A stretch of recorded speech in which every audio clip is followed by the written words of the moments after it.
Պատարագի պատրաստվում եմ մասնակցել Գառնի Սուրբ Աստվածածին եկեղեցում։ Այս կիրակի Նիկոլ Փաշինյանը կուղևորվի Գառնի Սուրբ Աստվածածին եկեղեցում պատարագի։ Վարչապետին մշտապես ուղեկցող աղոթողների խմբին այս անգամ կմիանան Կոտայքի թիմակիցները։ Մասնակցել եմ պատարագին, այո։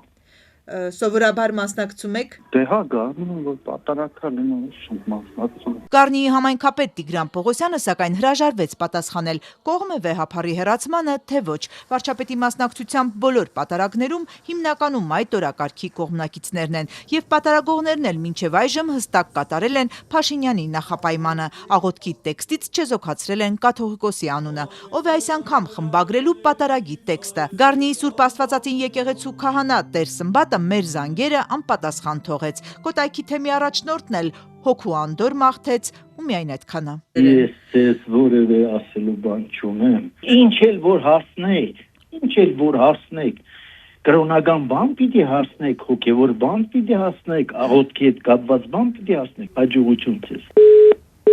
Արքեպիսկոպոս Քարամյանը չի բացահայտում արդյոք թեմի 18 քահանաներից որևէ մեկը համաձայնել է պատարագել ու շրջանցել վեհափարի անունը։ Գուցե հենց ինքն է պատարագ մատուցելու։ Սրբազանը այս հարցերը չլսեց։ Նա մայրաթոռի ու ընդդիմադիրների կողմից տիրադավ բնորոշում նստացած 10 եպիսկոպոսներից մեկն է։ Միասնականության մեջ դժվարություններից կազատվի նաև մեր երկիրը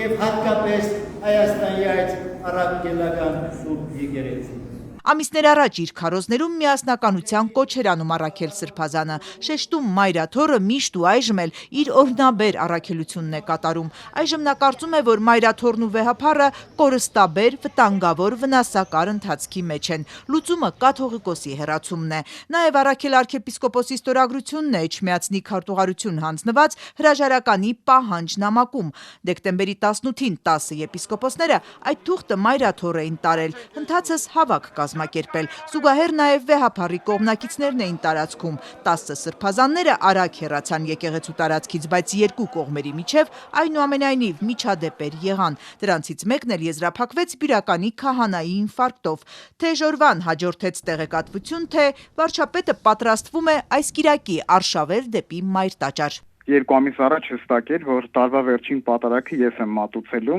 եւ հետաքրքիր է, որ տարբեր մարդիկ ինձ զանգահարում եւ տեղեկացնում էին, որ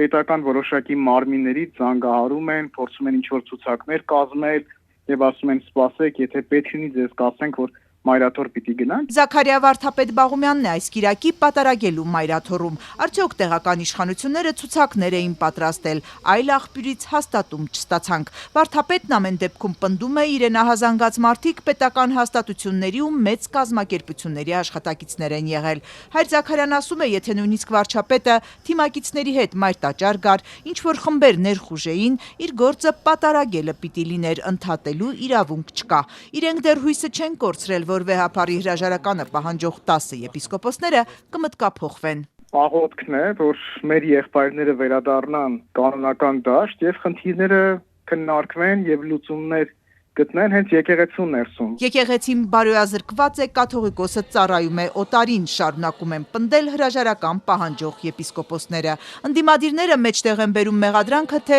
Փաշինյանն է սպասարկում թուրքական օրակարգը։ Թուրքիայում են որոշում, թե ով կլինի ամենայն հայոց կաթողիկոսը։ Ծայրագավառային տրամաբանություն է ըստ Նիկոլ Փաշինյանի։ Այդ հարցին նա անդրադարձել է գործադիրի նիստին հաջորդած ճեպազրույցում։ Ծայրագավառային տրամաբանությունը զարգանում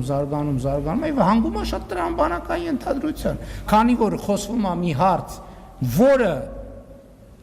դարերի ավանդույթով Թուրքիայի ղեկավարի իրավասության հարցն է, հետեւաբար եթե Հայաստանի ղեկավարը տես թեմաներ արծարծում է, ուրեմն լիազորություն է ստացել Թուրքիայի ղեկավարից։ Թուրք սուլթանի կամ ռուս ցարի կողմից ընդունված կանոնները դեռևս ուժի մեջ են, ասել է Փաշինյանը։ Նորից հիշել, հայրենիքը պետությունն է, բանաձևը։ Հիմա մենք մեր հայրենիքով գտնվում ենք, մեր հայրենիքով հանդերձ գտնվում ենք մեր պետության մեջ։